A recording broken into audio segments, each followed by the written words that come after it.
Welcome to the Tourism Hub podcast, a podcast devoted to you and your excellence, providing inspiration and education for the entrepreneurs, experience makers, and excellence seekers of our industry to take your tourism business and career to a whole new level. Relax. Welcome to episode 46 of the Tourism Hub podcast, brought to you by the Institute of Excellence and the Australian Regional Tourism Network. Today we're celebrating something really special. The Art Convention is just around the corner, and we are also launching an exciting new partnership with the Australian Regional Tourism Network. In this episode, we're throwing it back to some incredible interviews I conducted last year with legends of the Australian tourism industry. You'll hear from Peter Freeman of WOOF Media, my sister Liz Ward from Tourism Tribe, Sarah O'Mara from Flare Access, and Merrin Ozols from Fluro Peninsula Tourism, and so many more. It's an episode packed with Australian regional tourism goodness, so sit back, relax and enjoy. Now, before we dive into the conversations though, it's time to announce the winner of the coveted golden ticket, granting full registration to join me and the art team around the country in Mackay for the 2024 Australian Regional Tourism Convention. Drum roll, please. The winner is Melissa Sauter Robertson. Melissa is the Tourism and Marketing Coordinator at the Shire of Collie in Western Australia. Isn't it amazing how LinkedIn and social media brought us together from Melbourne to WA, and now we're going to meet and hang out in Mackay next week. Congratulations, Melissa. I loved your video and I just can't wait to hang out together next week. Some fun times ahead. So without further ado, let's jump into this special episode of the Tourism Hub podcast. Our final ARTful chat, Sarah O'Mara from Flare Access. Thank you for agreeing to come and join, and it's a good opportunity to unpack. We are fully loaded with some we just had the most amazing panel session from a real Newcastle blend of tourism operators doing great things in this region. And it was amazing to see in that exchange of one of them operators, Coastal XP and Dom, coming to you and saying from your session and what you do at Flare Access has had a great impact in his business and the way he does things. So that's the first question. Tell us about Flare Access and how you support regional tourism businesses, communities and destinations around the country. Thanks. Yeah, it was so exciting to have Dom approach and to share that really good outcome for him. So Flare Access specialises in accessible tourism consulting, and we support operators, RTOs, STOs to create accessible destinations. So through training, mentoring, access consulting, to really develop accessible and inclusive customer experiences with the goal to develop accessible destinations. So not just developing one-off accessible operators, because we want to really extend a person's stay or visit in a location. So to create accessible destinations and to support operators to learn how to develop accessible tourism experiences. Operators specialise in what they're offering, whether that's in hospitality or tours or boat tours or bike tours like we were saying earlier. That's what they get excited about, and that's what they specialise in. And we really focus on making it easy to make an accessible customer experience, because it can feel a bit overwhelming. And so we really try and make it as simple and digestible as possible for operators, because it's such an important space to develop. And to see Dom come up and share. So we ran in partnership with the City of Newcastle, must have been about 2 years ago now, ran a webinar on the benefits of accessible tourism and how to get started. And to see 2 years on, that he's made all these changes to his customer experience and provided all this information on his website, and really embraced that. Was really, really exciting to see. Oh, it was exciting for me to see as educators in this space, when you have that feedback and you see he's someone that's really had a incredible growth, and that you've made a difference to the business. So congratulations. Thank you. That's some excellent work. And like we were saying earlier, we met at the first Australian Accessible Conference this year in 2023. First in-person event and conference. And I just feel like we have we're in that second phase of momentum in accessible tourism. Yes. It's so exciting to see how the industry has shone such a spotlight on accessible tourism, and I'm feeling the shift now. RTOs, STOs, the industry as a whole, operators, now they're understanding that the value in it, the benefit, that it is good for business. It's an economic strategy that they can incorporate. We're understanding that now, that there's economic benefit. Now we're moving on to, so what do we do about it? How do we make those changes? We're moving from the why is it important to the how do we do it? And that's a really exciting transition, because now we can really focus on supporting operators, supporting organisations and destinations to incorporate accessible features. And to see that transition, I'm having less conversations and running less workshops now on why it's important, and really working on steps of what to do.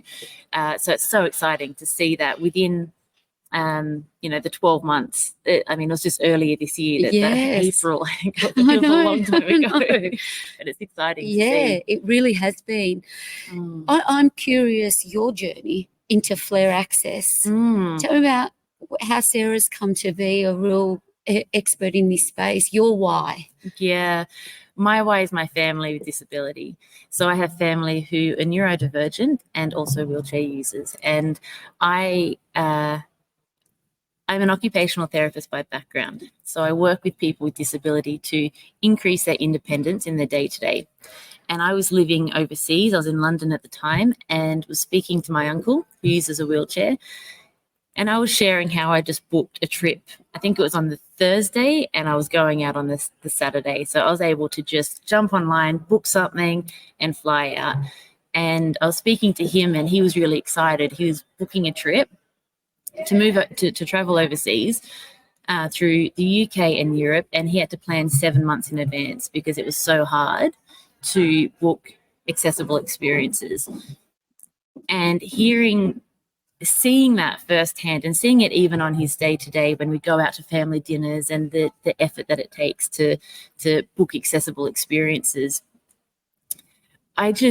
something that I take for granted, and I love the idea that not everyone can experience these incredible experiences, that as an operator, you're offering a service because you're excited about it, you're passionate about it, and you want everyone to experience that.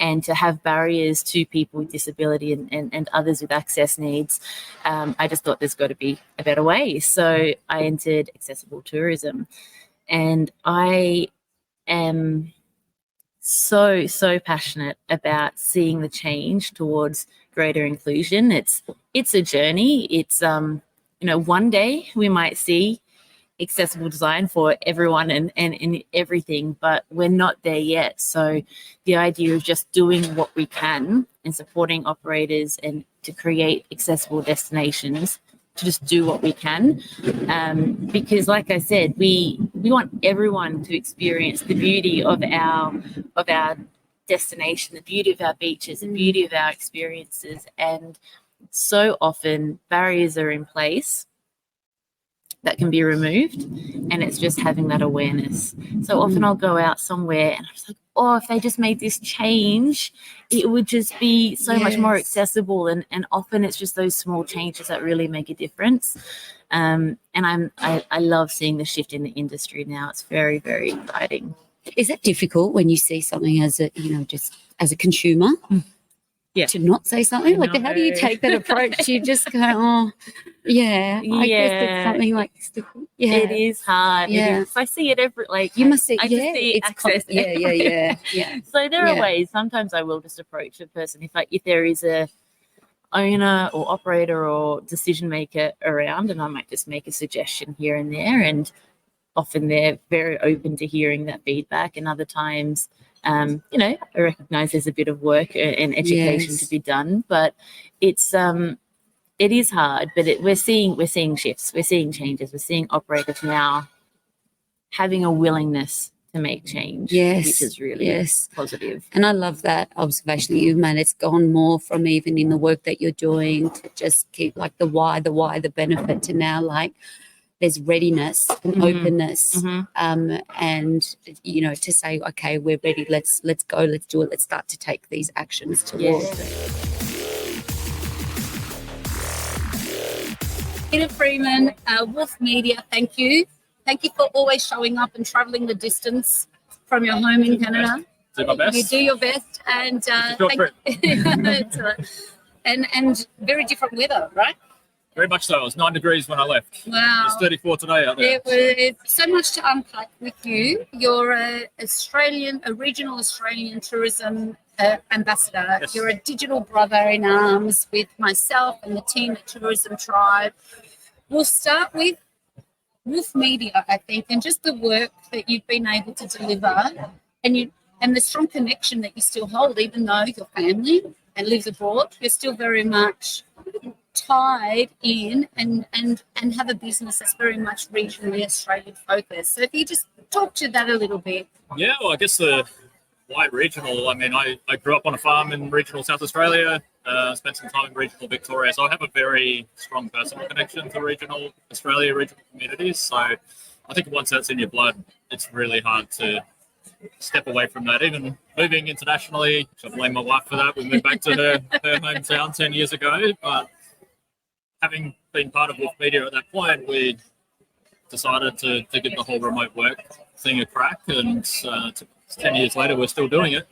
And through that process, we evolved our business to niche down in regional tourism. So at that stage, we weren't specifically niched in tourism, and we've gone through a process over the last 10 years to really do that. And that's opened us up beyond just South Australia, where we started, and we're now working with destinations and businesses right across Australia, but specifically in regional tourism. So that's very much our passion, our niche. You were before your time in remote working, yes. Right? Yeah, and making it work when it's now that it's very much part of our lives and it's the norm. But you made it work from a long time ago. Now, and what you do at WOOF, and what I've always loved and respected about your work, Peter, is that it's beyond. It's so much more than delivering a sexy website. Yeah, and that's part of what we do, but and I have a philosophical aspect to that in trying to make more of a success out of something than just designing something pretty, handing it over, and then saying, job's done. And we were talking about that yesterday on our table. We had the table talks with the groups, and we were specifically talking about Google Analytics and the role of measuring success of your websites. And that's really part of that early discussion we have with our clients, whether it's a destination or a tourism operator. What are you trying to get out of the website from a business perspective? Because at the end of the day, technology is great. There's all this cool tech that we can implement, but if it's not delivering business outcomes or growth or whatever the objective is, every destination, every business is slightly different in terms of what it needs to do.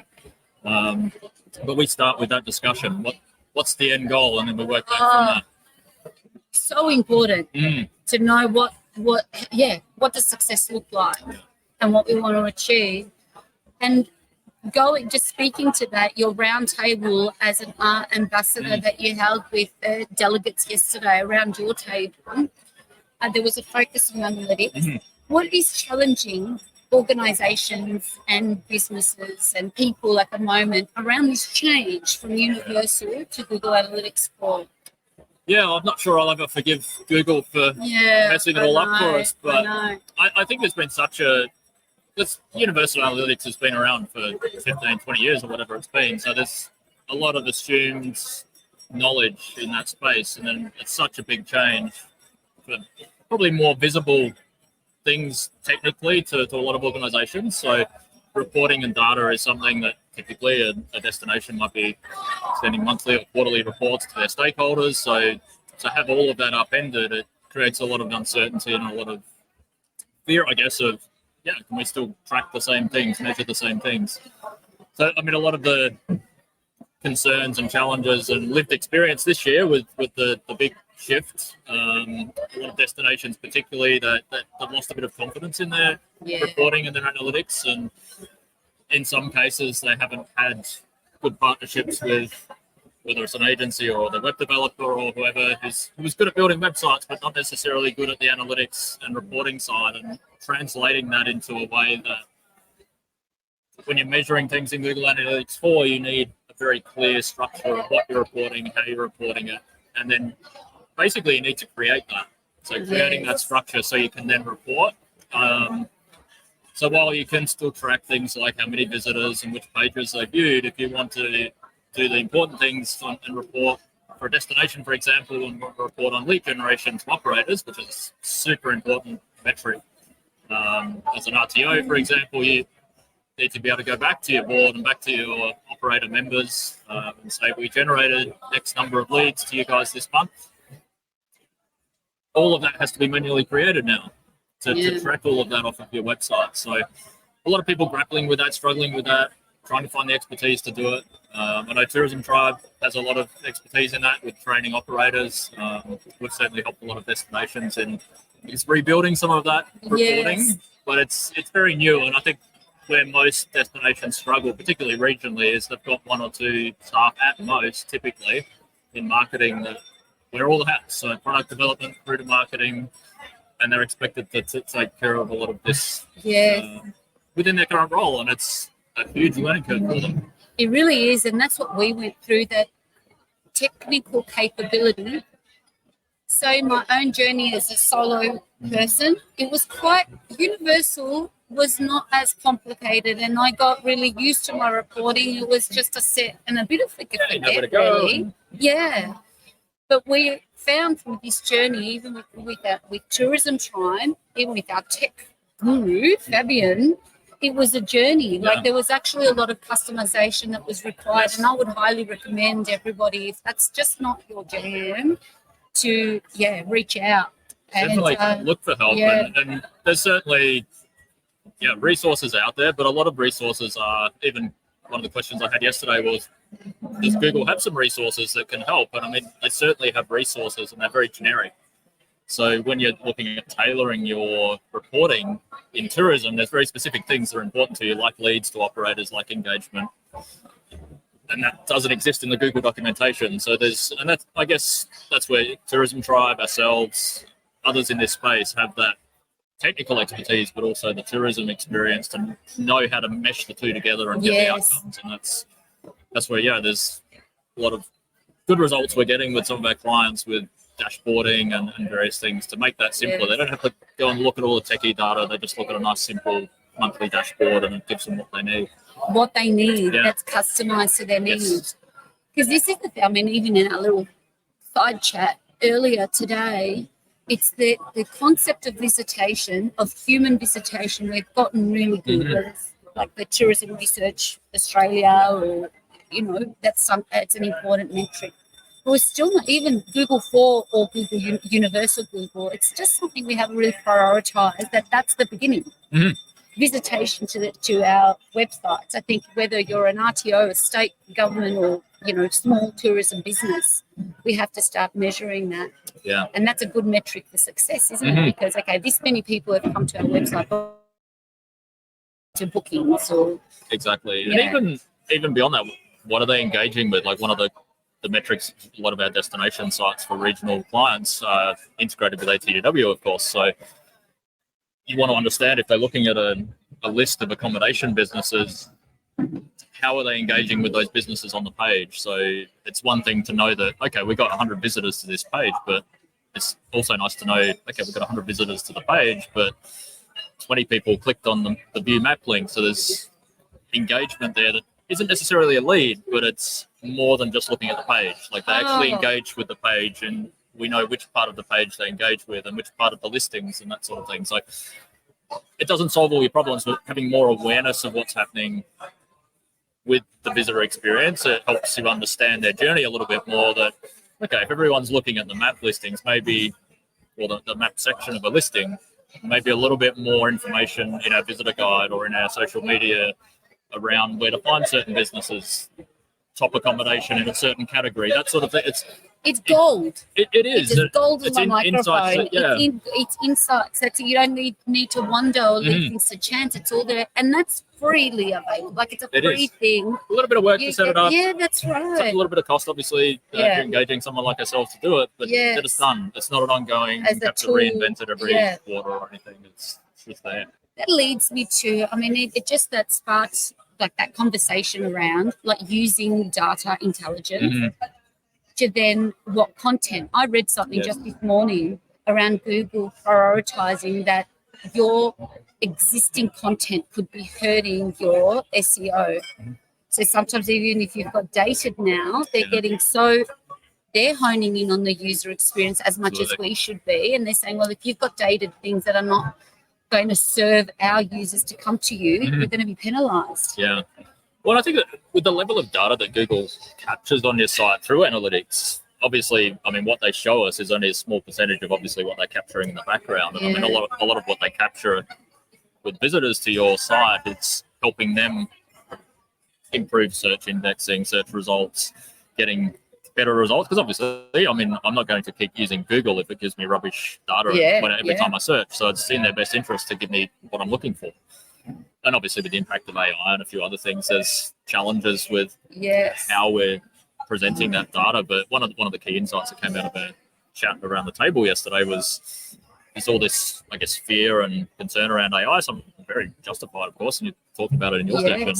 But AI tools still have to get the information from somewhere.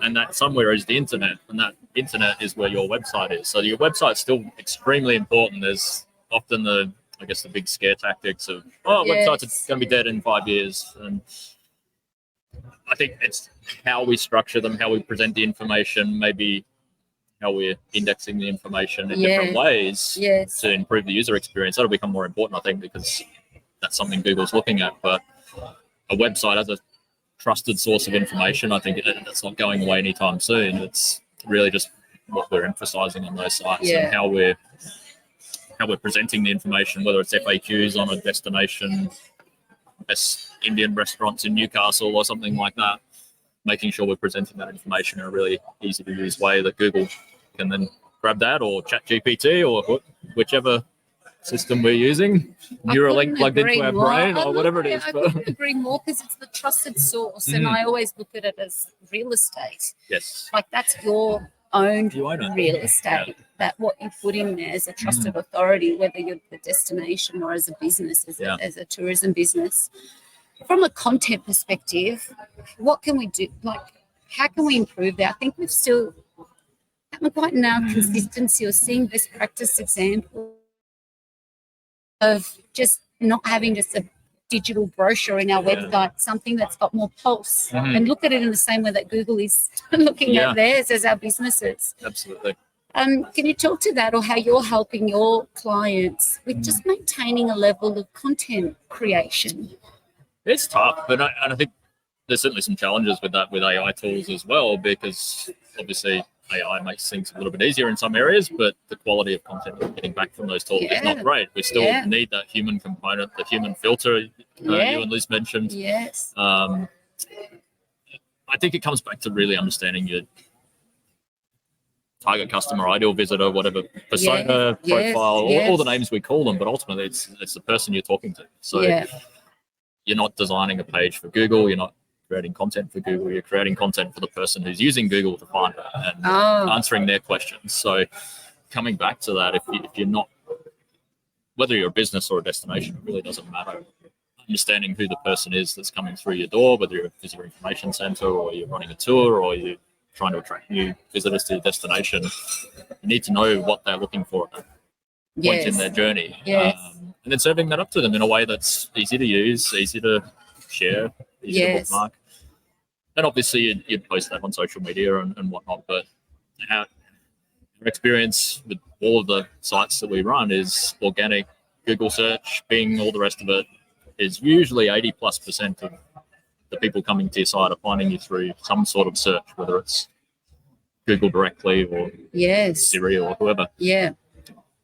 Yet a lot of the effort that goes into content is often on social media, which is hugely important. Don't get me wrong, but it's not balanced in my view in terms of the value of creating content that will sit on your website and reap rewards for you for years versus something you post on Instagram stories. It's there, it's gone.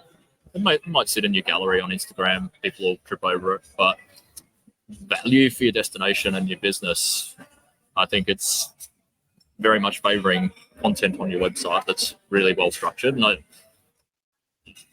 think we struggle with that because it does take more time, potentially more cost. You do need to, Yes. even if you're generating something through ChatGPT, for example, you still need a skilled writer who understands your audience to mold that into something that's actually helpful, not just a whole bunch of words that you've copied out of a robot to pop on the page and think it's done.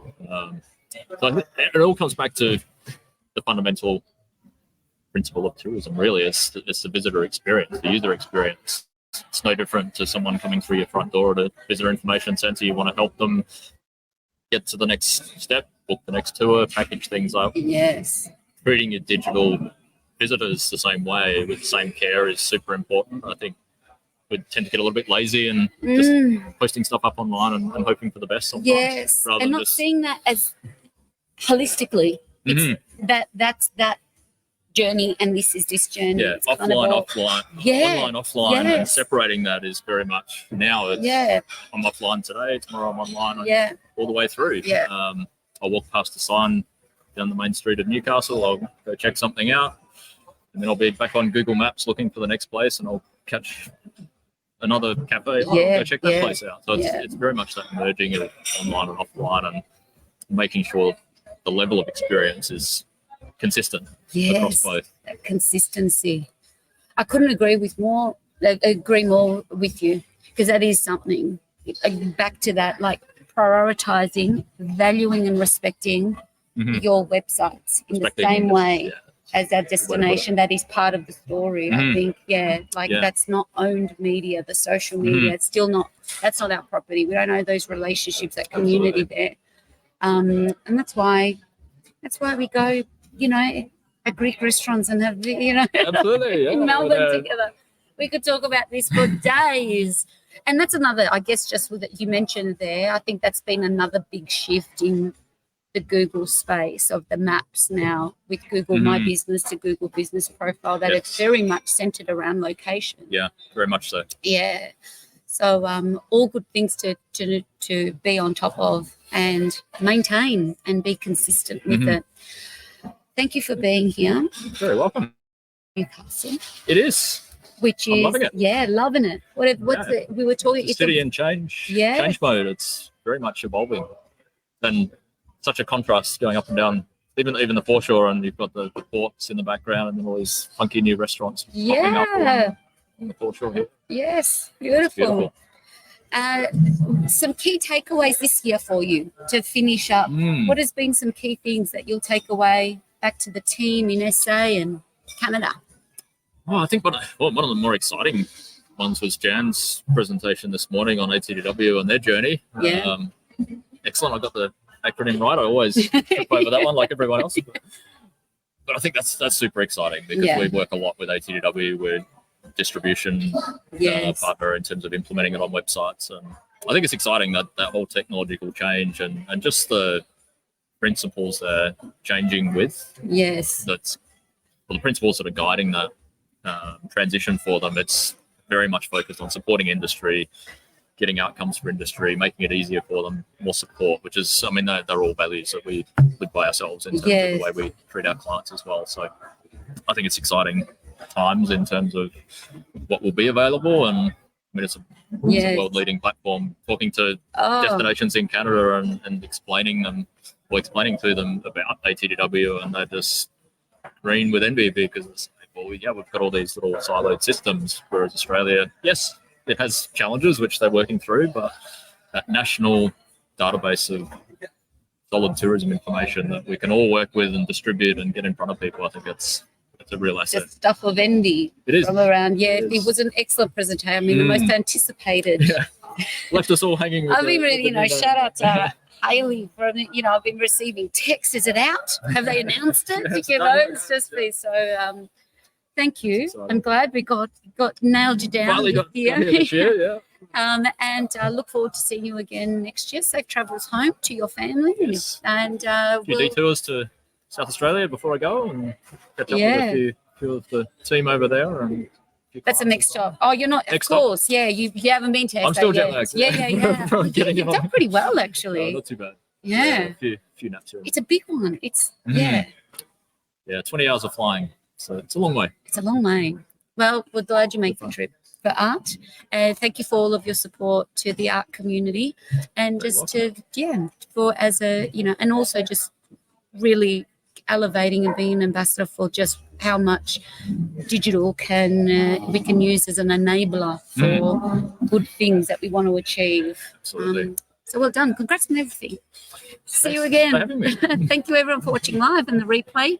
I'll see. As you can see, it's quieting down. That's the last lunch of the lunch rush is gone. But and hopefully I can get some more artful chats for you before we sunset at this year's convention. Thanks, Peter. Thanks, Eddie. I've just bumped into this lovely lady here, Paula Freeman from Visit Rural, telling me she's just launched her new business last week and we had to have a chat about it. Welcome. Thank you for agreeing to do this live interview. Thanks for having me. My absolute pleasure.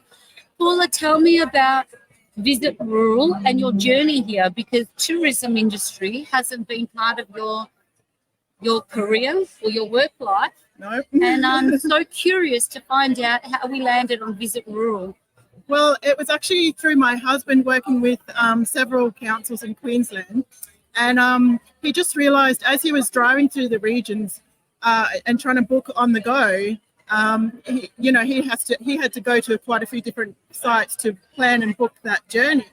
And so we realised there's not actually sort of one site where he could do that. And then we realised after taking a bit of a wider look at it and researching, it's like, well, what if I am a tourist, coming from, somewhere else in Australia?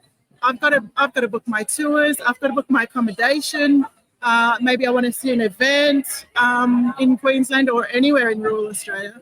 I have to go to like a dozen different websites to do that. And we thought, what if we had it all in one website? You can, package your own little holiday, and however many people you want going on that holiday with you, and you do it your holiday your way, and it's just one shopping cart with one payment. And so you're minimizing your digital footprint as well, because my husband's on the road. I'm going to put my credit card details in this one, put my email address here. You get spammed for the next month or two, if you're lucky. It's usually longer. So we thought let's do a family-friendly, tourist-friendly website where people can go and see our beautiful rural regions and have a great holiday there. And so we actually, with the Merrin Regional Council, Roma region, you might be more familiar with, they have beautiful things to see there. And so they were the first council to endorse us and put their assets on our site. So we're starting very small for our pilot phase at the moment, but then we're going to be opening it up to the rest of regional Queensland and then opening it up nationally January 2024. So we'd love to have any rural operators, whether you're a hotel, a farm stay, you can hold events, attraction, and you don't have your own platform, or even if you do, jump on. We've got our own booking engine and it's ready to go. So Paula, phenomenal. And you were just saying earlier you've come from an engineering background. yes. Very different industry. It is. So previously I was a proposal writer with some of the engineering firms in Brisbane City. And when my youngest son finished school, I'm like, woohoo, I'm out of here. And then we came up with this idea, so I've been very pleased to join the tourism industry because everybody is so friendly and chatty and engineers are lovely, but they're not the chattiest people. So I've really enjoyed the convention this year as well. It's my first one, and won't be the last one. So And won't be the last one. Would have been, I guess, as someone very green to the industry, Yep. not so much in business, but that I'd imagine that there'd be a lot of learnings in your journey, because you're saying from a software development point of view. Yeah, so I've had to learn the tourism industry and software development to build our website. We're working with a great software developer who used to be the former senior developer at, everyone knows, Viator. So Yeah. we've got him on our team.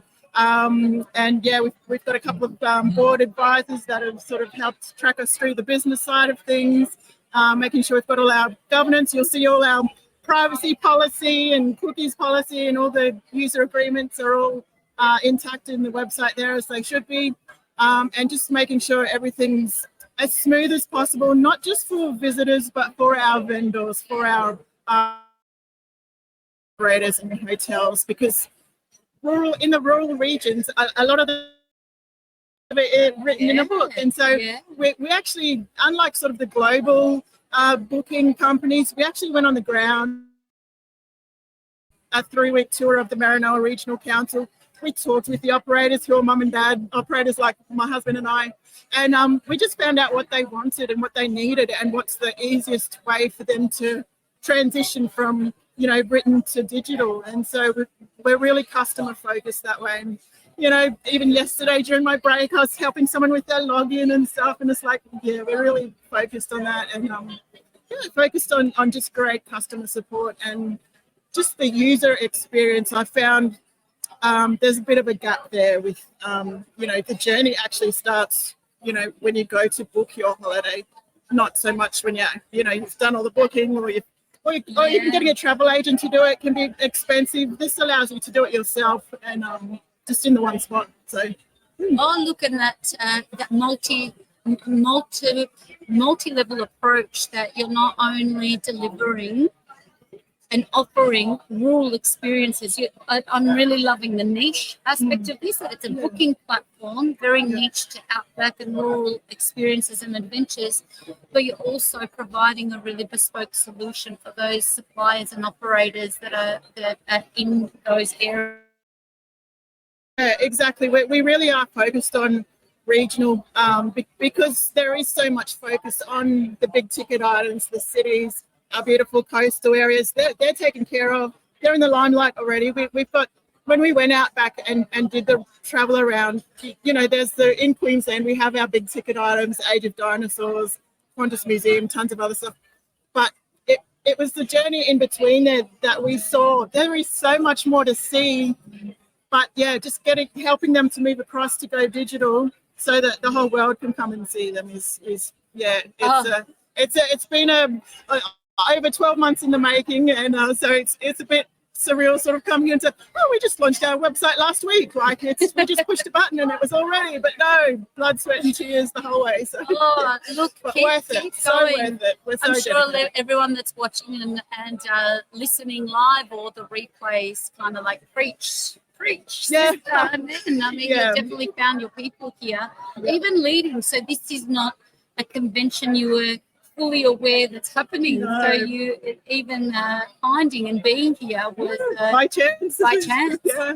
What have been some of your takeouts from the learning so far? Yeah. I've loved all the speakers that have spoken about things where being online and digital, where I've been mostly interested in the data and the trends. So those speakers that have spoken on that. We've also used a bit of AI to build our website. So looking into that technology, and very excited to see where the future lands for, can't say too much without giving things away, because we're very cutting edge, we're hoping to disrupt the market in a good way. So keep an eye out. We've got plenty more up the sleeve that, you might not have expected. Yes. But as for the convention, sorry, getting back to that. Definitely. It has also emphasized to me how important the user experience is, and it still seems a bit fragmented if I'm a tourist and I want to book. There are definitely great products there to do this, that, over here, here, and here. But when I start my journey, how about if I just had it all in the one spot? And so that's emphasized to me that a website like Visit Rural is definitely needed. There is a gap there for our tourists on the first step of their journey to make their way to our beautiful country, and especially to our rural regions. So Fantastic. This is what I'm loving hearing at this conference. There is new people, new thinking, new technology, and we are all moving in the right direction in a really supportive environment from where we go here. I look forward to seeing you speak next year with the learnings and the launch. But I think it will be a great thing to come together like in 12 months' time and see how it will go. And can I just add in, we are an Australian-owned family company, like a lot of our operators. We're not global giants, and we're very competitively priced as well. Like, our costs are very comparable with the market. In fact, they're mostly under. So yeah. Look, Paula, is it visitrural.com for anyone that's listening to visit and start checking it out? Yeah, visitrural.com.au. Of course. Keep in mind, it's a pilot at the moment, so watch this space as it progresses and gets more on there. I can't wait to check it out, and I'll be following your journey with great interest. Congratulations. Thank you so much. Thank you for taking the opportunity to properly, you've launched your business at ART, which is very exciting. Yes. And will you be returning next year? I definitely will, and I will bring my husband, who he's been my partner in all this, so I can't sit here and take all the credit. Him as well. Excellent. And what have you thought of Newcastle? Have you visited Newcastle? I not just dropped into the airport on my way to the Hunter Valley. So to be able to just have a look, I did the walking tour. Those girls are crazy for Newcastle, which I love. So it's been great. I will come back here. I'd love to come back to Newcastle and to the convention, wherever that may be. But definitely love Newcastle. Hopefully we'll soon find out when next year's will be, so we can plan our trips. Thank you so much. All the best for the year ahead and beyond. And we'll be hearing more. Hopefully I can get some more, because we're starting to sunset the convention. Hopefully I can get some more artful chats in before we go. Thanks, everyone. Thank you. The most anticipated interview yet. I have been eagerly looking forward to having a conversation, an artful chat with the beautiful Georgia Lazzari from the city of Newcastle. Thank you for agreeing to do this. Thank you so much for asking me to. I'm delighted to have an artful chat with you. An artful chat here in your own backyard. I can just, the sense of pride of having the nation's regional tourism community here in this city from yourself and your colleagues has been awe-inspiring, actually. Thank you. That's a beautiful thing to say. Look, it's pretty special. We host many conferences in Newcastle, but this one is pretty special. And securing this conference against many other destinations, I think, is testament to the work that my team has done in the last 3 years to elevate Newcastle's visitor economy. And I couldn't be prouder. I've worked with such a wonderful group of people. We work in collaboration and in partnership with our industry. And we have a wonderfully supportive council who invest in the visitor economy. It's fantastic. I'm very privileged to do the job that I do. Georgia, that labour of love this is the fruits of that. And just even seeing with Ben and your relationship and just the way you talk, and even on using platforms like LinkedIn about your team, has been just fantastic to see.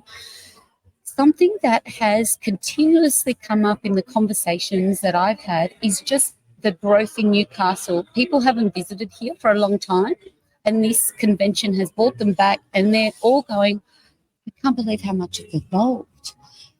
Now, tell me about that journey in bringing in the visitor economy and experience as a priority from a local government level. Yeah, sure. And it's multi-layered, to be honest with you. So, as our Lord Mayor mentioned yesterday, Newcastle has historically, we've had a really diverse visitor mix. So, corporate travel happens organically, really, because of the size of our economy.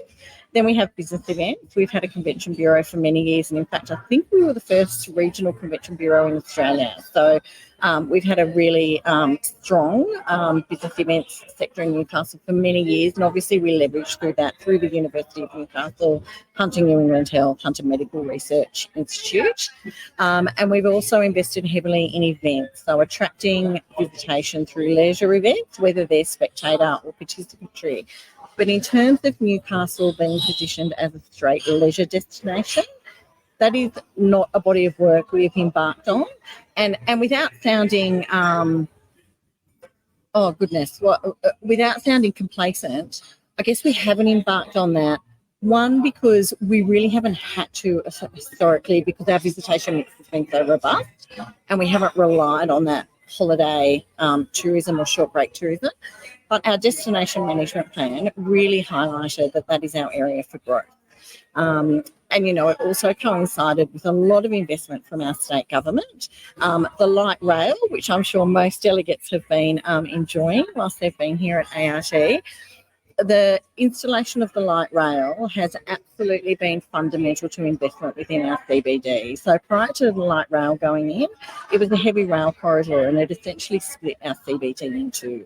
When that opened up, investment flooded in through the work of the state government and local government advocating for that as well. And our council does a fantastic job at that.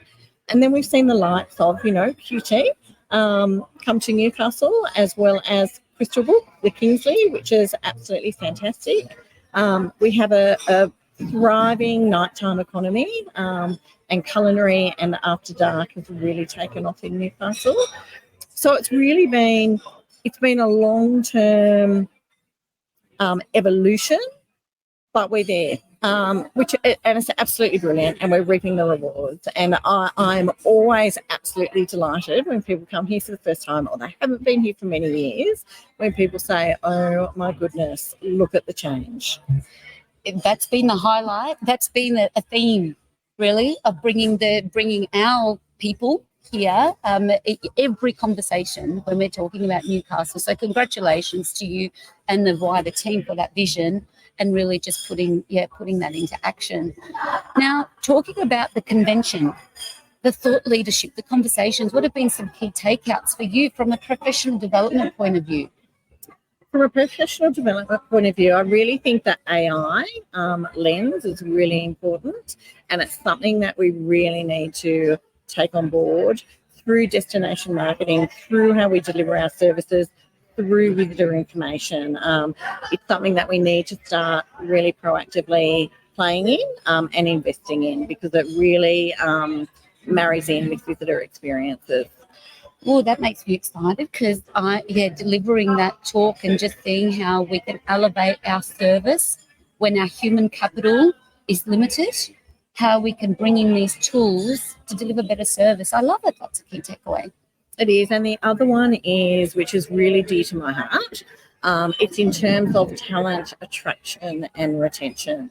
And, we do a lot of work with the University of Newcastle, and we've also started to work with the Department of Education, getting into secondary school at years 9, 10 and 11, and working with those careers advisors, so we can actually demonstrate to students the beyond the frontline career opportunities in the visitor economy, because a lot of our young talent, they will start in hospitality while they're going through school. They may have a really poor experience, and then they may say, I'm not interested in making a career out of the visitor economy. So it's really important that we work hand in glove with the Department of Education, so we're getting those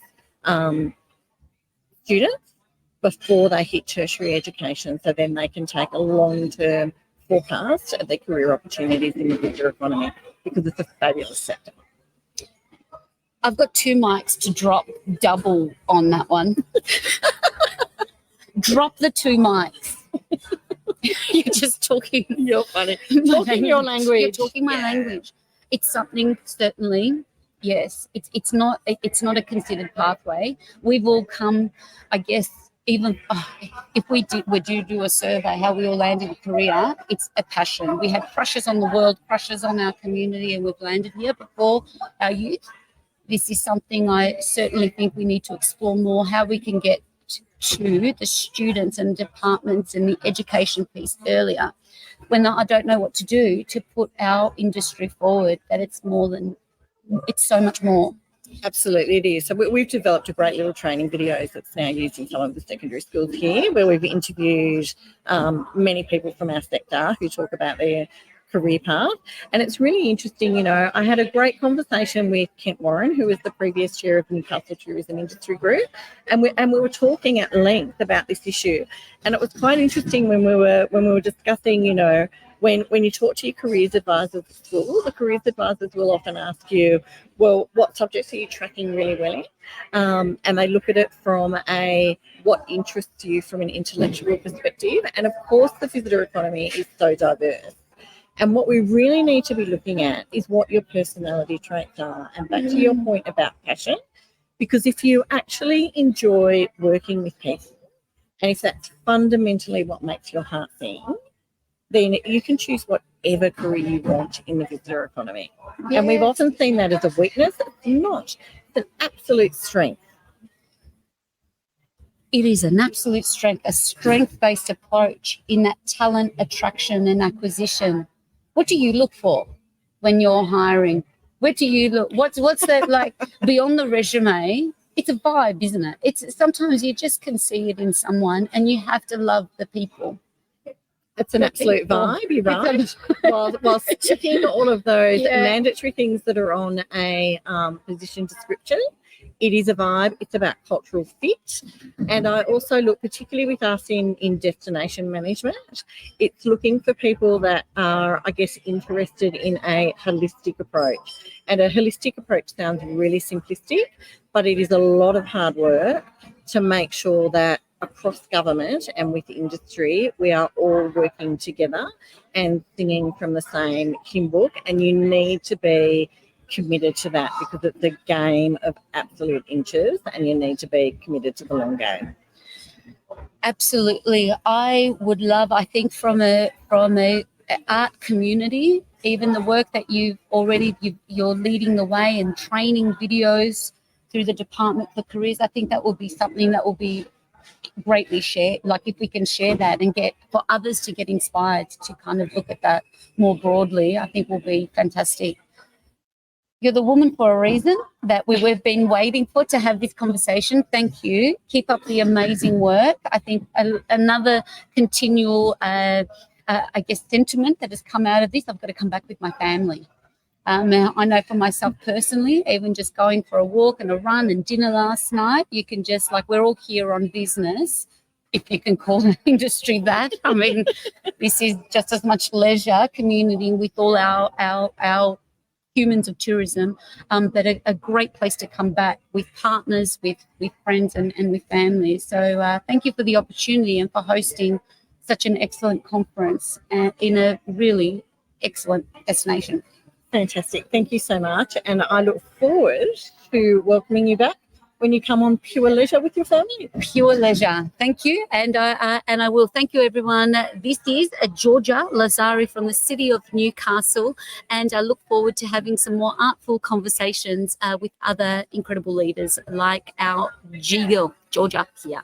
Thank you, and see you soon.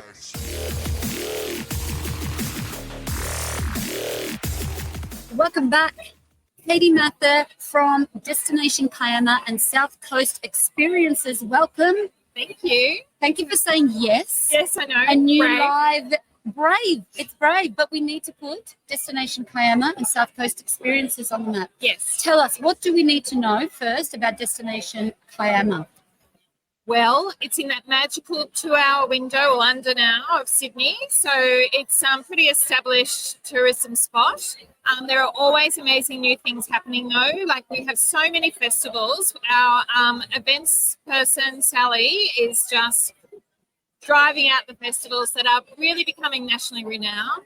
Our New Year's Eve is known across the nation as one of the best regional New Year's Eves. So definitely worthwhile coming for festivals. And then lovely accommodation, beautiful coastal walks. Like, there's a lot to be done in Kiama.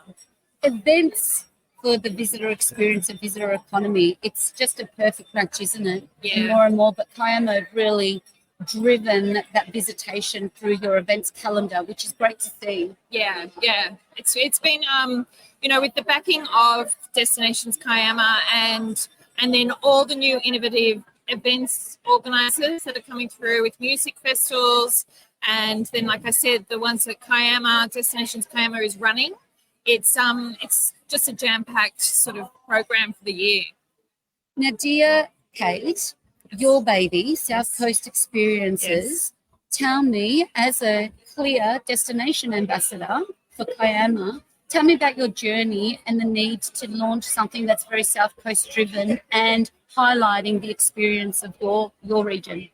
Okay, so it came off the back of my marketing and PR background, and I was doing marketing and PR for a guest house in Gerringong that became really successful within the campaign. And what we saw off the back of that was that the visitors who wanted to come and stay really wanted to have an itinerary built and created and designed, and it was very hard for them to go out and actually have the time and the patience to go and find it.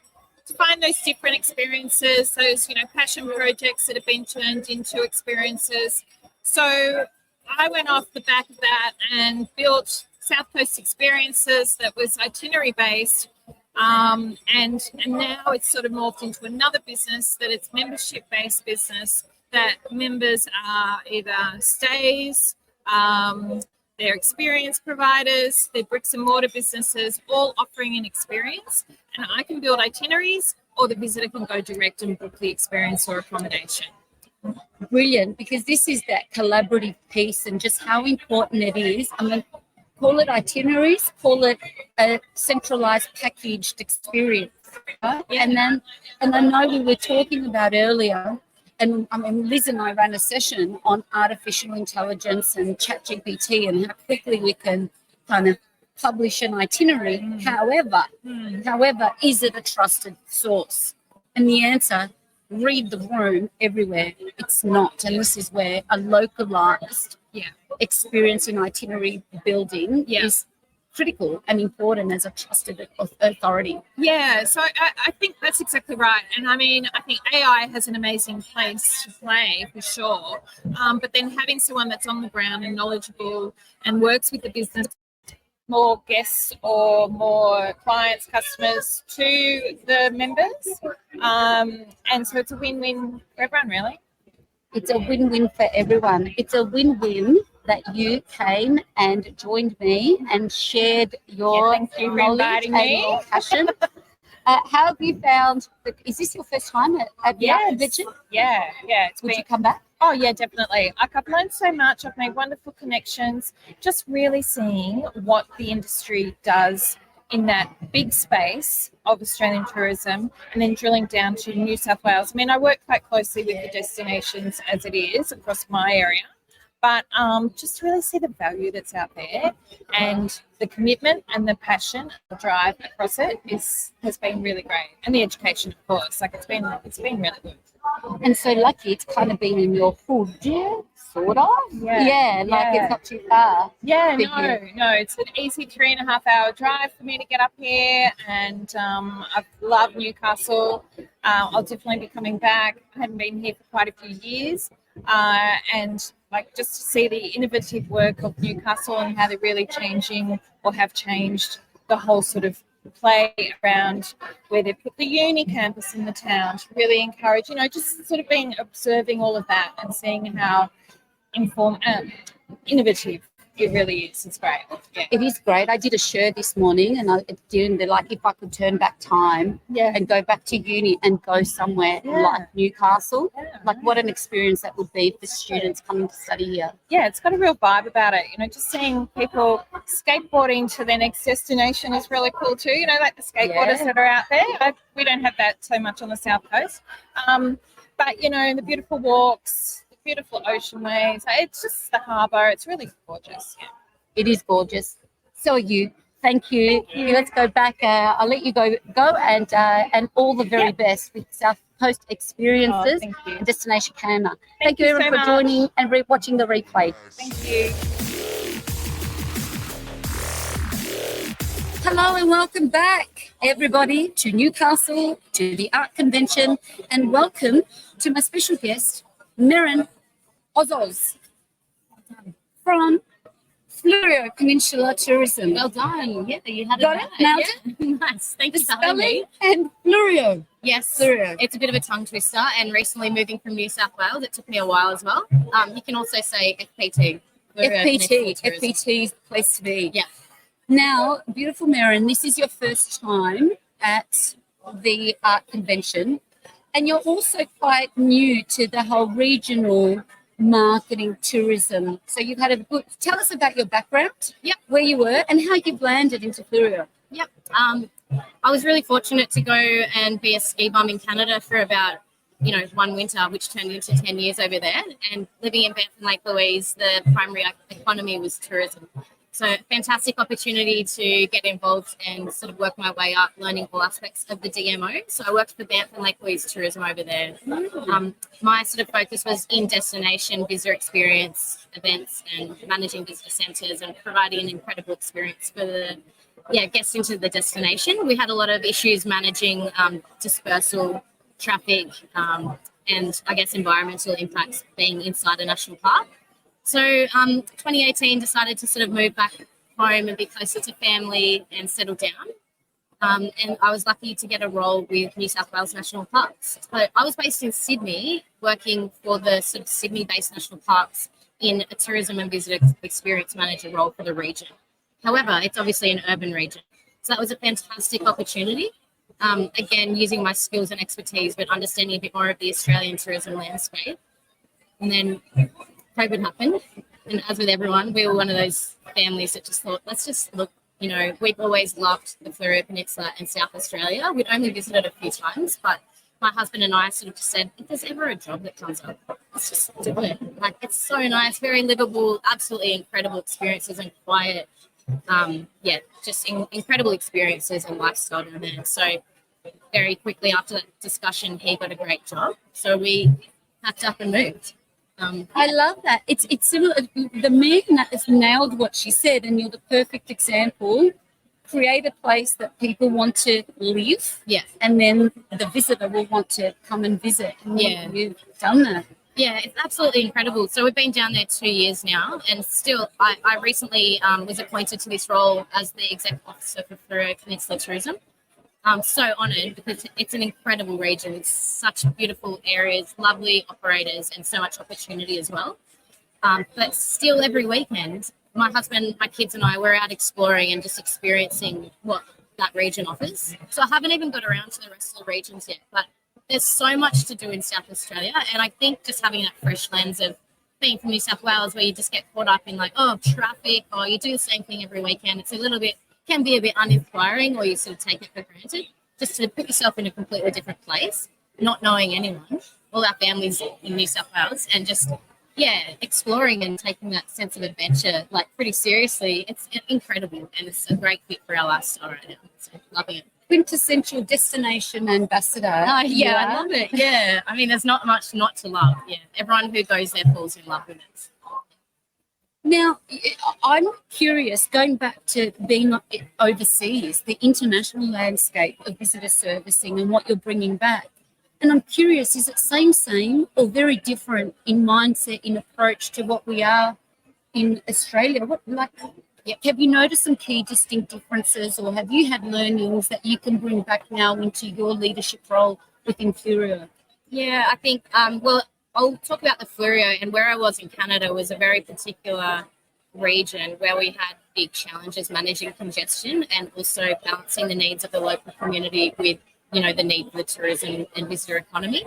So in the Fleurieu, we're sort of still in a growth phase where we're like, hey, we're down here, come check us out. We've got so much to offer. Whereas in Banff and Lake Louise, we're more like, hey, maybe think about visiting at a different time of year, because there's literally no hotel rooms. There's nothing possible for you to do except just fill the streets, have traffic challenges, no parking, you're going to be like impacting the wildlife because there's so many people getting up close to the bears and elks and that sort of thing. So different type of issue where that was managing congestion and trying to promote dispersal of the visitors throughout the year. We do have, an incredible amount of visitation over the summer in the Fleurieu Peninsula. And one of our goals is to drive the dispersal to show people it's also a fab time to visit in the winter. Like incredible. Imagine the cellar door, the fireplace crackling, and you're staying on a little hill just outside of McLaren looking over the ocean. Like, not hard to sell, but I guess there's still that opportunity for dispersal, but we don't have the congestion challenges. So there's that part of it. And then there's also the side of it where I think we've got an opportunity to just be more welcoming as a region. One of the things that's really resonated from this conference has been kind of the key message that visitors don't really care that 4 councils have different priorities, even though they're in one region. And, there was a session, I can't remember the lovely guy's name just there, but 51 councils in this region in Western Australia. The visitor does not care. They want to go to this destination because of how they perceive it, what's being sold to them as an experience that's offered. And I think that's something that I need to take back to our region and work on, just that bit more collaboration and cohesiveness. And we understand different councils have their own priorities, but we've got to put the visitor first in that tourism space and sort of provide a seamless experience for them as a region, not you guys want to do this and then down here there's different challenges, but what's our destination doing for the visitor and how can we best work together? That's a great key takeaway. And that was my next as a first time to this, and a great time for you as being in this new role. Yeah. Aside from that, which is an excellent takeaway, but we're all collaborating, but kind of with different remits. How can we centre that back to the visitor? Yeah. Or visitor centricity mindset. Would have been some other things, and what would you recommend when you go back to your region? What will you be saying to them about this experience over these last couple of days? Yeah, great question. Well, I think you usually come to a conference like this and it's fantastic networking and you walk away sort of uplifted and positive. It's been brilliantly in my face at this conference that there's been some hard truths and some hard facts about the current, I guess, economic outlook and visitor insights and trends. And it was really good to hear that so that we can realise our role as a regional tourism organisation in sort of being that leader for the destination, in driving that momentum going forwards and relaying the reality of the current challenges in the economy to those small operators and the big operators to help them maintain that momentum until we get through the challenges and, I guess, persevere to that acceleration stage, as DNSW would say. So I think we're all sort of talking about, we've come out of COVID, that was a great bubble for us as a region. Now things are picking up, borders are opening, but we're just hearing the facts that there is a few more sort of challenges potentially to ride out. So I'll be taking back to my region just some need for a bit of critical thinking and some strategic, work to look at what we can do to maintain momentum for our region and support our operators to ride out this wave. So good. Riding out the wave, a good segue to Newcastle. We ran across each other this morning. Just so proud of ourselves. Yeah. We're running along the water. Beautiful, beautiful. Have you been, we're in Sydney, just a Newcastle experience. Yeah, I feel like I've been here years ago. I'm just loving it. I've got a few friends here that I've caught up with, and I just feel like the city has changed. But that was just an incredible way to start the day this morning. Everything's so close. So 5 minutes, you're down on the Esplanade, little run, out with the masses, feeling part of the community. Incredible sort of sunrise spot. It's a beautiful spot. And I passed, as a mum now, I passed one of the hotels, had a little train set and a water slide. I'm like, I'm coming back with the kids. I can see them having fun and me relaxing. So, yeah, it's been better than expected, actually. Yeah. Better than expected. Yep. A bit like when I came to your hood and now here, it's like inspiration for those family holidays. Yeah, exactly. Yeah, definitely. Yeah. I am so happy that I've seen you again here. Too. Congratulations for all the great work that you're doing. I love your key takeaways. And it's great. We have definitely had the thoughts provoked and poked. There have been hard truths. but how we can practically take them back into our little patches now is going to be that's when we roll up our sleeves. Thank you for saying yes to this, and all the very best. And Fluro Peninsula Tourism and Merrin Ozols. Ozols.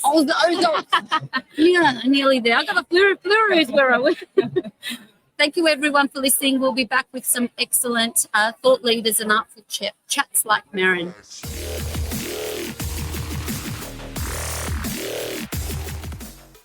Hello and welcome to day 2 here in the beautiful city of Newcastle. And with me, welcome back again to Art and to a live broadcast, our wonderful Book Easy leader, Forbes Jamieson. Hello. Thank you very much for having me again. It's wonderful to be back. You do look different a little bit this year for anyone that's seen the videos. We're lacking a mustache this year. Yeah. There was a strategic decision made to go down a different avenue. Yes. And we're seeing where that leads. Yes.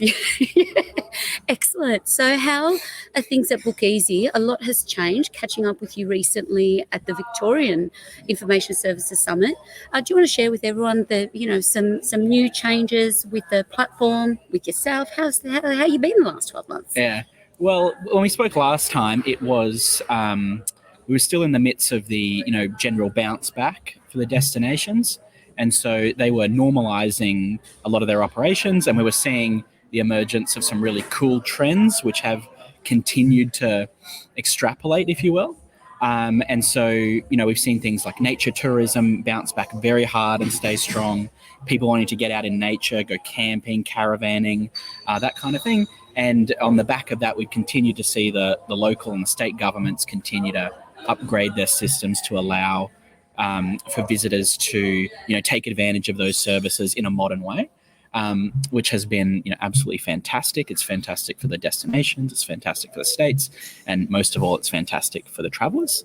And then, we've seen sort of, that return to normal for the destinations in general. So that would be, the visitor centres and the visitor servicing. That's continued to develop along those kind of lines as well. They're beginning to invest in their own infrastructure and, bring out a whole lot of new a new approach to visitor servicing, which has been really great to see. Excellent. Now, with Newcastle, last year was your first. Yes. If I recall, your first Australian Regional Tourism Conference convention, and now we're welcome back to Newcastle. How have you found your Newcastle experience? I have been very pleasantly surprised. I know, maybe 5 or 10 years ago, this was transitioning from what would have traditionally been a very industrial city, and you're beginning to see sort of the outshoots of that old that older infrastructure and some of those classic buildings being repurposed for modern uses, and it's been fantastic. The food scene, excellent. The bar and nightlife scene is excellent, and the general surrounds are wonderful. So I've had a very pleasant time here. It has been first time. This is my first time. First time to Newcastle. Newcastle, yes. I've been the same. I mean, I came a long time ago for an industry funding. Now, for any Newcastle operators and destinations and regional tourism organisations who don't know about Book Easy, but further to that, don't really haven't gone down that path or thinking about that path of conversion and booking capability, what are the key things, or what's a good starting point for them to know? Yeah, perfect. So for most of the destinations, they will at least be, if they aren't doing this already, they're probably on their way to doing it, but they usually start with a membership program, because part of their remit is obviously to support local businesses develop, and part of that is, the tourism part of that. And so most destinations will have invested in simple things like a website, perhaps a visitor information centre, and perhaps they have some staff who are dedicated to economic development. And so the natural progression for them doing that development work on behalf of those operators, the natural progression in that is usually around giving them the tools that are necessary to, be a successful business in the 21st century. And so that can be things like booking systems, it can be things like using social media, it can be things like leveraging existing local platforms and infrastructure for their business. And the next thing that the visitor centre can do is, of course, promote those businesses in a way where people can make a booking for them on their own website, in their visitor centre, and in any other capacity they may do. A lot of destinations will run something like a museum, or they'll be running their own caravan park or something like that. And so we're obviously a small piece of the wider puzzle, lots of tools for people to use. But the reason why you'd come to us is because you want to promote your members and your local operators on your own digital infrastructure. You want to give your visitor centre staff the tools to commercialise and to promote those members at the same time, because as we all know, the ability for local tourism efforts to self-fund or partially self-fund it's always a hot issue. And so that's where we come in. We give the guys those tools to take their promotion to the next level, but also to commercialise and make the booking experience for their visitors better. So we're kind of in the middle, trying to assist all parties. What I also got excited about when I heard you and Chris speak recently, Forbes, was this, I mean, it's all about connectivity, community, all the good stuff, a lot of, that cross-pollination. I had to get that gold that you shared last year. But also this e-commerce capability that BookEasy is now launching into, of not only showcasing experience, but local product and produce that can be, because a lot of visitor information centres are coming into that retail space, and that now we have an e-commerce solution that's coming, it's been developing, and is something to look forward to. Am I correct in that? Did I capture that? Yeah, so this has been a highly desired piece of functionality for a while, and we're still in the very early stages. We're not promising anything super quick. You're doing an ATDW. Yeah. We're not going to rebrand, but I'm also not committing to anything. So BookEasy at the moment has its own point of sale retail systems that's built in, so you can do your third-party bookings and your retail bookings as part of the same itinerary, process it as a transaction the same. There's a few bolt-on things that we've been able to do on websites where we've been able to integrate a retail system so that somebody can seamlessly make a booking on your website without having to leave for a piece of retail product that you have. Probably further on down the line, that will be integrated properly with BookEasy, and that's a bit of a game changer. And I don't want to say categorically, because this is always the retail offerings in various spaces are always different, but many destinations have been incredibly successful promoting local product, which it's a win-win for everyone. It's a way that they can have a competitive advantage and offer something unique to the visitor. Gone are the days where you're just going to get a fridge magnet or something from the visitor centre like my grandparents did. Visitor centres and destinations are branching out into things like, alcoholic beverages. Some of them have a license to sell that. Local meats, jerkies, berries. Some places are famous for their cakes and cupcakes. Some places are mining communities, and they've got, pieces of bauxite that you can buy in a little case. So the possibilities are really endless for them to do that. And the commercialization part of that, so being able to fund a significant portion of your operations to a retail operation, it really shouldn't be underestimated. And so that's another one of those things that we're trying to push as part of a wider effort to, try and start the conversations with the destinations around commercializing more, having a deeper offering for the visitor and for their operators. It's so exciting, because even from a retention or return, or recently when I was in a Victorian region, and I just thought, well, I would love to, like, you think Christmas is coming up, even from that retail e-commerce, like, I want to be able to purchase produce I might not be able to visit, but we can still have this relationship of retention, or continue that I guess association with the destination through produce, which is why agritourism and everything that we talk about is so important. It's exciting. Absolutely. I couldn't agree more. Anything else you'd like to share about your art experience this year, conversations that you've been having in the last day and a bit? What are you finding? What's been a highlight? And what would you say to those that aren't here, that might have some FOMO, might be considering, I really should put that on my agenda next year? What are they missing out on? Right. So the first, About three questions in that. yeah. So your first point there about what's been great about this particular conference, and I've been seeing it as a little bit of a trend across the states, is that there's a bit more of a constructive conversation about what the role of the visitor centre should be. And this is something that we at Bookeasy have been passionate about for a number of years, is about trying to convey the message that the role of the visitor centre needs to become more expansive than it might have traditionally been in many places. And so yesterday there was a great talk between a number of people running first-rate visitor centres across Australia, and they've all been putting forward their vision of what the visitor centre should be. And I think that's fantastic.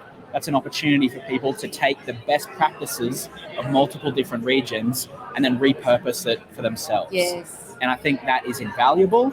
That kind of feeds into your second question there about what people might be missing if they're not attending one of these, maybe every couple of years or whatever it might be, is that the opportunity to come here and meet very smart, very talented, very driven people who have divergent views about what visitor services should be. This is a key opportunity for you to come in and meet some of the leading minds who are in this space. And it's obviously very niche and interesting, but that's a key takeaway. There's obviously updates from the likes of the company that used to be known as ATDW and various other key players in the industry, and it's always great to see what they're doing and what's coming down the pipeline. And finally, this is tourism. This is a relationship business, and so the opportunity to come in, meet people, shake hands, hug, that can't be replaced. So I call them by their surname. I've been calling him Jamieson for the last day. It's all about the inside jokes. So, the inside jokes. Yeah. So I love what you shared, and I love that session, like the case studies, and that's another thing. There's just so many different conversations and shared learnings. And it was interesting with Mudgee, I think it was. Yes. Mudgee yesterday Yes. was saying they actually actively said no digital. And they've been on a journey and now kind of going down this pathway and introducing, because we're seeing, well, when it comes to service, it's not about, that there's a disconnect if we're not connecting in this way, in the way the consumer. So I thought that was a really good takeaway. And I'd actually like to applaud them for that. I mean, it takes a lot of chutzpah to try to chart your own course, but also the flexibility to recognize when maybe a little bit of a change needs to happen. Yes. It's also invaluable because we're always changing, always adapting to what's happening. And it's great to see. Thank you for all of your support, and it's great to have you here as a key trade partner. And so pleasure. I'll let you go to have some more chats and hugs and back slaps, and all the best for the year ahead and beyond. Thank you very much, and thanks for having me. My absolute pleasure. Thanks, everyone. We'll be back soon with another great artful conversation.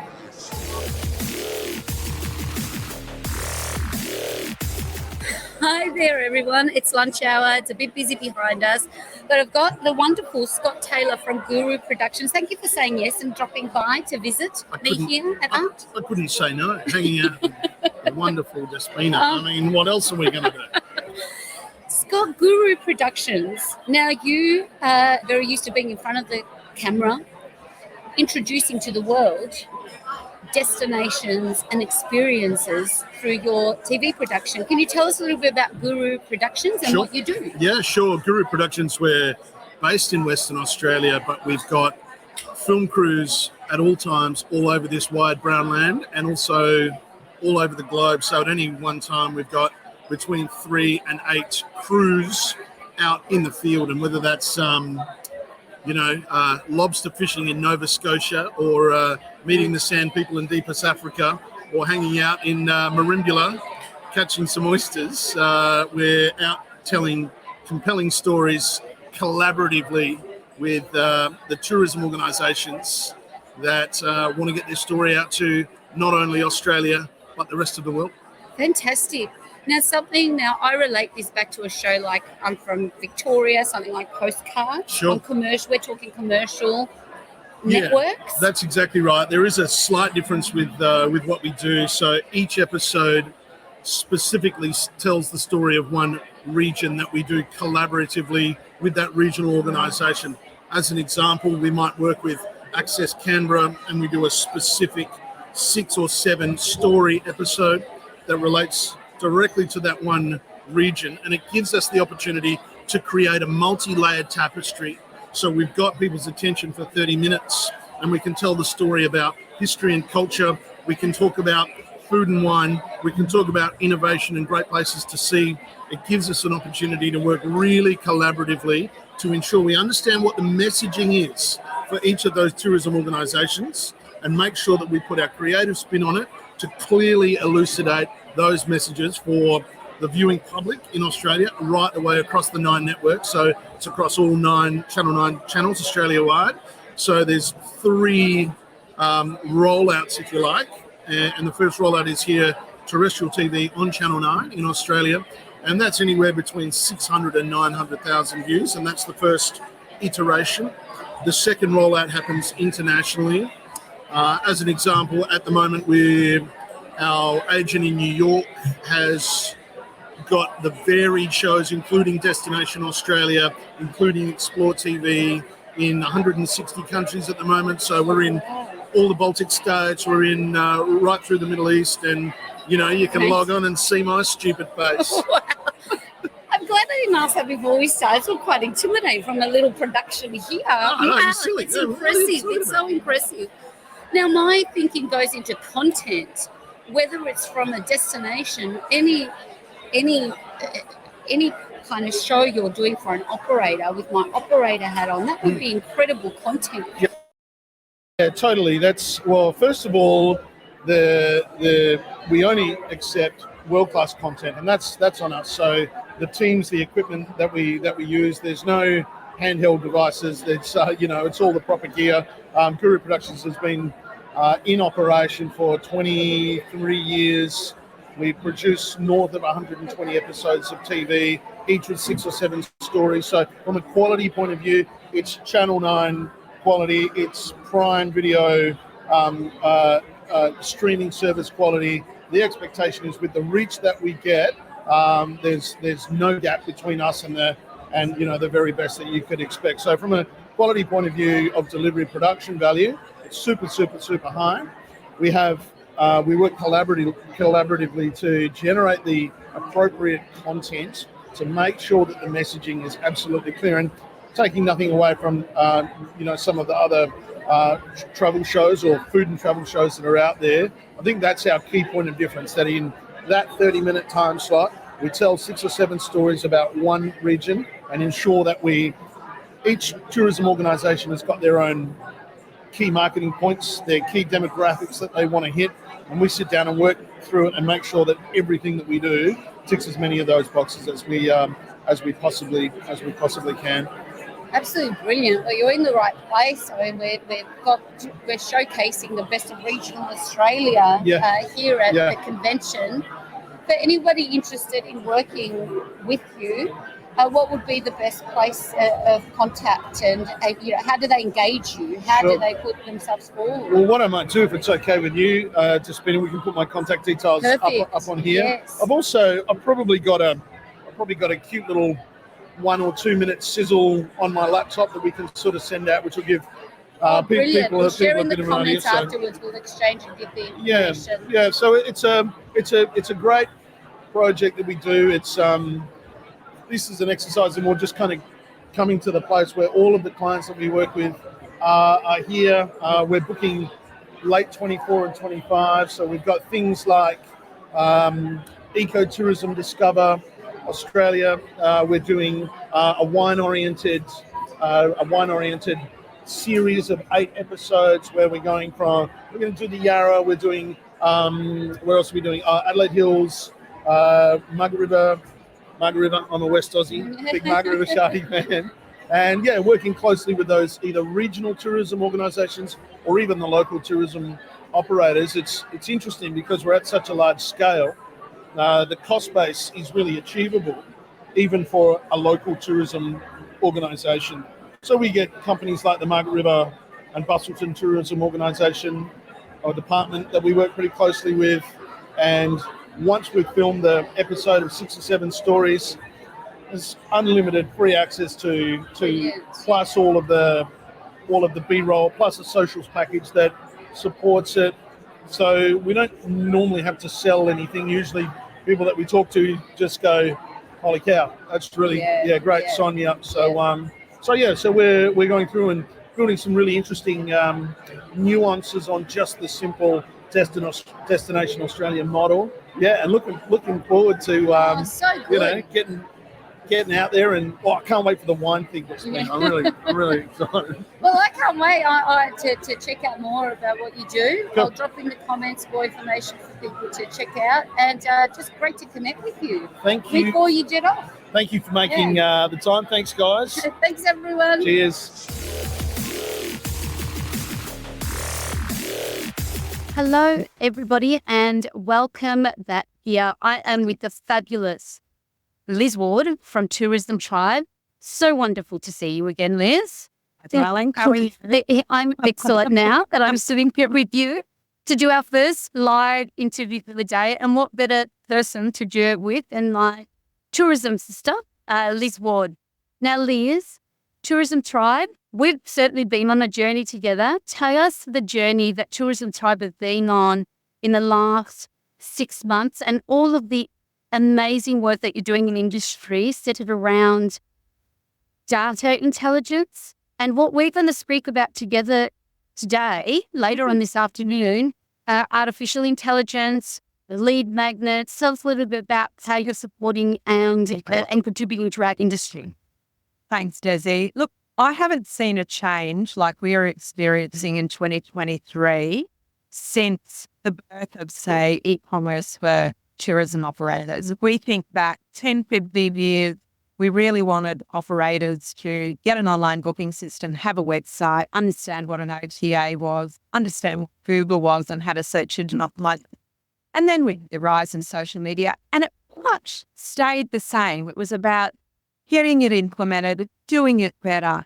But with the rise of artificial intelligence and the knowledge that has been awareness that has been switched on through the incredible, unprecedented growth of a tech tool with being ChatGPT and the ability, the accessibility to low-cost marketing automation, email marketing automation, and then the rollout of Google Analytics 4. The convergence of these 3 technologies, AI, automation, and analytics, we've not seen anything like this before. This is the game changer.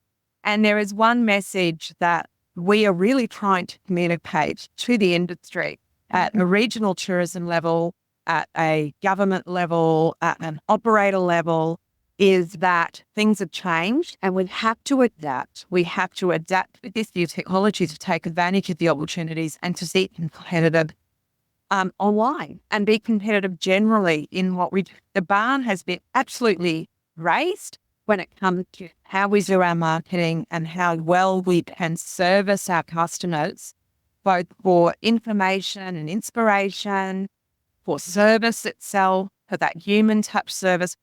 Through automation and AI, this has been absolutely changed. And we've got to now raise the bar ourselves in our companies, in our cultures, in our governance models, in our processes, in our marketing, to be able to catch up and get on the front foot, really catching up. I think this, as a tourism industry, we can get on the front foot. Because there's issues of question marks over how do I use this for the consumer. There's issues of trust. So we can get ahead for once. If we really pay attention to these opportunities now, we could actually get to where the customer needs us to be before they fully get there. Whereas we've always been trailing behind, So yes. And it's been interesting this morning at the ART convention, ART convention, has been all the talk on the floor about AI. So people are stopping, wanting to have conversations about, what does it mean? We're coming to your and Desi's presentation because we want to understand it better. And there's lots of question marks over it. And I see the reasons for the question marks, but I just see the opportunities. And those people have tapped into using tools like ChatGPT to save themselves time in the work that they do. They're all over that. They understand. Yes. And that is just a toe in the ocean in terms of the opportunities. And I know that with that presentation this afternoon, you're going to touch on things that get into that heavy laboursome work of delivering our services, and also giving really fantastic customer service, which is a hallmark of a great destination and businesses, and how you can use AI tool to take the pain and the time out of that. Yeah. So it's a remarkable time that we're going through, because I haven't seen a change like this for 15 years. Well, it's exciting. I get excited when I see you excited.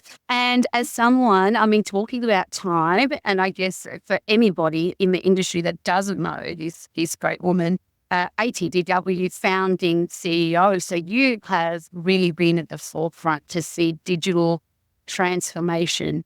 And more than that, it's evolution, isn't it? We're continuously evolving with this change, which is why I guess we all gather here at ART to connect and share and exchange. Speaking of that, key takeaways, data is a big thing, and the analytics side of things and the insights that we have access. Just give me the mic. I can't wait for our presentation. I'll say one thing. I think the other big takeout for me about the world we're operating in now is, if you can't measure what you're doing in a marketing and distribution sense, just stop, would you? Would you just doing it and take a step back and start to understand the purpose of analytics, data that you have free access to be able to not only measure the return on investment of your acquisition, whether that's through your social media efforts or, you're updating your ATDW listing and you've got it sitting on some great platforms like Australia.com and your state tourism organisation, your word of mouth, have all those acquisition points. What about the journey through the website?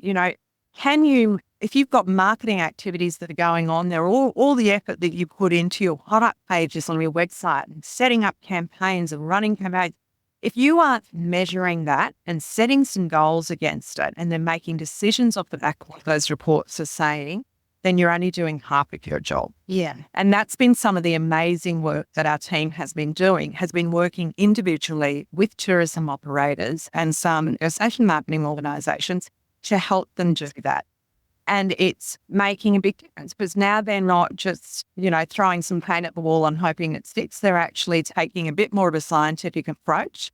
And this is the world we're living in, that we have to incorporate into our marketing. And the other great work that the team's been doing, and I particularly would like to make a shout out to Destination New South Wales. We've had individual product operators come to us, but Destination New South Wales put 100 operators through a lead generation program, where these operators create, using AI, using Canva, low-cost email marketing automation system. They set up lead generation on their website with a beautiful lead magnet. The collaboration, the approach in terms of promoting the destination and putting their own flavour on it as to what you can do in the destination, really in their niche, and creating these beautiful lead magnets that can then start to establish a nice segmented database and be able to have some email marketing nurturing sequences. This is a big shift in these businesses, and DNSW got us to run a program for 100 operators in New South Wales, and the results, the beautiful lead magnets they have created using AI and Canva, is something to behold. And that most of them would have said, "Oh, I can't do that at the beginning of it," but they're all over it. Oh, fantastic work. And speaking of that, there's a great, can we talk about it? Yeah, it has been launched, but you're hearing it here first. In the next hour. Yes. If you tell us about the collaboration and the partnership that is soon to be launched. Yes, well, ART, of course, over the last few years has played a role in implementing education tools and forces for the industry. And so we've worked with them to turn on with ART for their financial members an affiliate discount. So we're partners, Tourism Tribe and ART are our partners for discounted access to Tourism Tribe's Digital Academy, which is into our supported online courses, which teach you about AI or lead nurturing or analytics or just the fundamentals, getting the fundamentals right. All of that is really well supported with help, group coaching sessions on a fortnightly basis that operators can join. They can also purchase one-on-one coaching at a discount. They can get a digital engagement health check. They can join one of our fast track programs on lead generation, analytics. So it's a good service, and it's something that where ART and Tourism Tribe are aligned with trying to enable the industry with some more knowledge and really practical learning. Yeah. It's very practical. Yes. So I'm excited about that. Yes. So that gets launched today. Wonderful. Well, congratulations. Thanks. Thank you for stopping by to run our first live interview. So thank you to everyone on LinkedIn and on Facebook for joining us. Any parting words for those that aren't here, why they should prioritise this art convention as a key conference next year? Do you know one of the standout things about this conference for me is how welcoming the delegates are. I never see anyone left for more than a few seconds standing on their own. This is a very family feel conference where you feel part of your tourism community. Everyone's in regional tourism. Your tribe is very clear and you're made to feel part of it. And so that connection that you can have with other people, that's where the magic happens in terms of the learning, shared experience. Yeah, it's great. And the program this year is really punchy. But I think honestly the great reason is to come and meet your colleagues across Australia and be part of the conversation. Yes. And that's a wrap on this special throwback episode of the Tourism Hub podcast. I hope you enjoyed revisiting these insightful conversations from some of the most passionate and innovative minds in Australian regional tourism. A big, huge congratulations again to Melissa, our golden ticket winner. I can't wait to see you, and I can't wait to see everyone attending the 2024 Art Convention in Mackay next week. For those of you listening and watching and can't make it, stay tuned for more exciting, artful, inspired podcasts and interviews that we'll be sharing from Mackay. A huge thank you to our sponsors, our first sponsors, the Australian Regional Tourism Network, for making this episode and our partnership possible. You'll find all the information about the Australian Regional Tourism Network in the show notes, as well as their almost newly launched learning platform. And guess what it's called? Second drum roll. Tourism Hub. I know, meant to be. As always, thank you to our listeners and watchers for tuning in and supporting regional tourism, not just in Australia, but across the globe. Until next time, my beautiful tourism brothers and sisters, stay inspired and keep exploring the incredible beauty within our nation's regions, within yourself, within your teams, and what we need to do to not only share them, but protect and preserve. Until next time, my friends, I'm Despina Karatzias, and you're listening to the Tourism Hub podcast. Relax.